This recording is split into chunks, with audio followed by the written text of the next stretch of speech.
Hello friends, welcome to Indian diary. I am Sahiba Sandhu and आज मैं जिस शख्स के साथ बैठी हूँ उनकी आवाज़ ही उनकी पहचान है। तो आइए स्वागत करते हैं उनका, उस्ताद शमशेर सिंह मेहंदी। जी सत श्री अकाल साहिबा जी।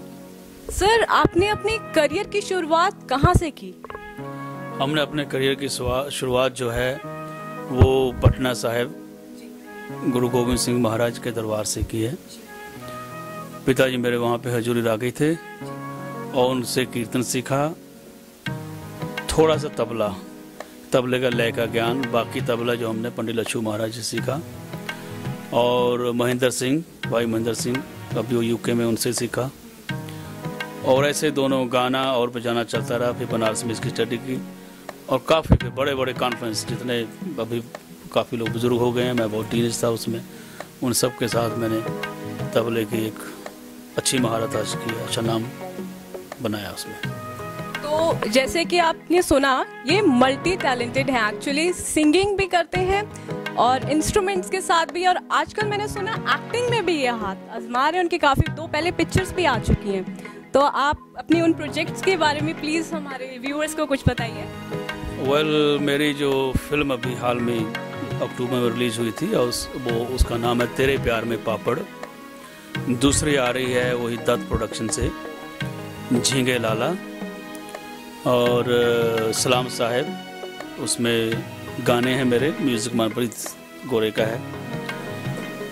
और मेरे लिए संगीत में दोनों का महत्व सेम है, बल्कि पहले रिदम है। अगर आपकी लय ठीक है, रिदम ठीक है, नब्ज़ ठीक है, तो गाना ठीक हो सकता है। अदरवाइज गाना कितना भी अच्छा हो, अगर वो बेताला है तो संगीत की पद्धति में, संगीत की डेफिनेशन में उसका कोई मुकाम नहीं है। तो इसलिए तबला बहुत ज़रूरी है। तबला बहुत ज़रूरी है। तो sir, tabla and singing, acting कैसे, मतलब आप एक इंस्ट्रूमेंट से आप सीधा सिंगिंग पे आ गए, ये कैसे आपकी, मतलब आपका इंटरेस्ट बचपन से था, किस तरीके से?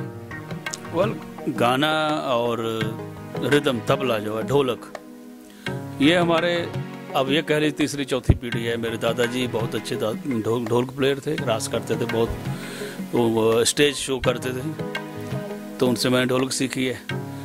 और सिंगिंग में दोनों का बहुत बड़ा महत्व है, बल्कि तीनों चीज़ है, नृत्य, संगीत, गाना और वाद्य है तबला, तीनों का कॉम्बिनेशन है संगीत में, और ये होना बहुत ज़रूरी है। और गाना इसलिए है कि गाने के लिए अगर मैं बजा रहा हूँ तो अपने गाने के लिए क्यों ना मैं करूँ काम। वाह। तो आपकी मैंने देसी हसलर्स वीडियो एल्बम देखी थी, उसमें से आपका खुद का फेवरेट सॉन्ग कौन सा है? मेरा खुद का फेवरेट सॉन्ग है नी सोनिए और दिल को तड़पाती हैं।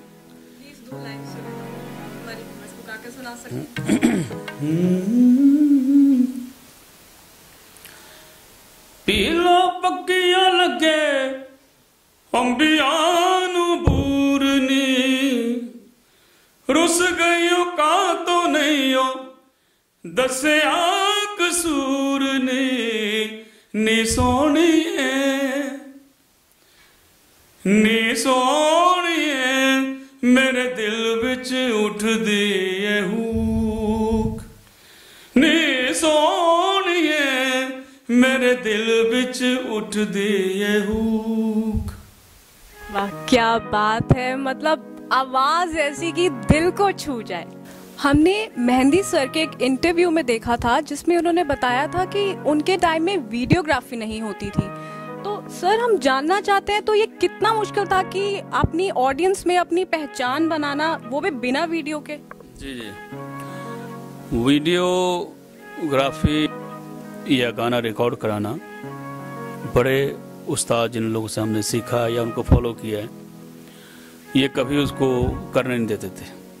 आज भी मेरे उस्ताद जी हैं पंडित लच्छू महाराज, इनको पता चल जाए कि रिकॉर्डिंग करा रहा है कोई, तो उस समय बजाना बंद कर देंगे। उनका जो सोचना, और अच्छी बात भी है, वो कहता है मेरा जो रिकॉर्ड है मैं नहीं चाहता कि वो 100 रुपये में, 200 रुपये में बिके कहीं पे। लोग जो हमने सुन लिया, नहीं, जिसने सुनना है, जैसे स्वामी हरिदास जी को स्वयं अकबर को जाके उनकी कुटिया में, उनके मंदिर में वहाँ सुनना पड़ा, क्योंकि कहते मैं किसी के लिए गाता नहीं हूँ। तो इस तरह का ट्रेंड था। और हमने सोनपुर, बनारस, मुजफ्फरपुर, छपरा, बलिया, बॉम्बे, यहाँ जा के मैं जब तबला शुरू करता था तो पंगे लेता था जाके, हाँ भाई कौन बजा रहा है, ये सुनाओ, नहीं तो हम सुना रहे हैं। तो इस तरह की चीज़ें, और मज़ा भी आता था, कई जगह बड़ी चीज़ें सुनने को मिलती थी, सीखने को मिल रही है। अब उसके बाद हम लोग जो मशहूर होते थे उस समय, सिर्फ ये था न्यूज़ में, पेपर में आया या किसी डीडी चैनल पे आ गया, भी आज भी फलानी जगह शमशेर मेहंदी ने तबला बजाया या गाया, उसको हम लोग प्रेफरेंस देते थे। तो उसके बाद कैसेट्स आ गई, फिर उसका हुआ। अब देखिए कितने कलाकार ऐसे हैं, रफ़ी साहब को, लता जी को, किशोर कुमार, मुकेश या मनाडे, कईयों ने देखा ही नहीं था।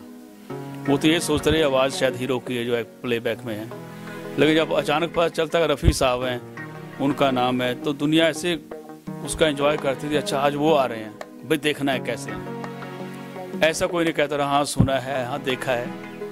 तो ये ट्रेंड था। और अब तो ऐसा है कि आपके सामने वीडियोग्राफी आ गई है, तो बड़ा इजी है टेलीविज़न के थ्रू, चैनल के, मीडिया के थ्रू कलाकार को सामने अपने आप को प्रोड्यूस करना, अच्छा या बुरा, बाकी उसके भाग्य हैं। तो अब इसका आनंद लिया जाए।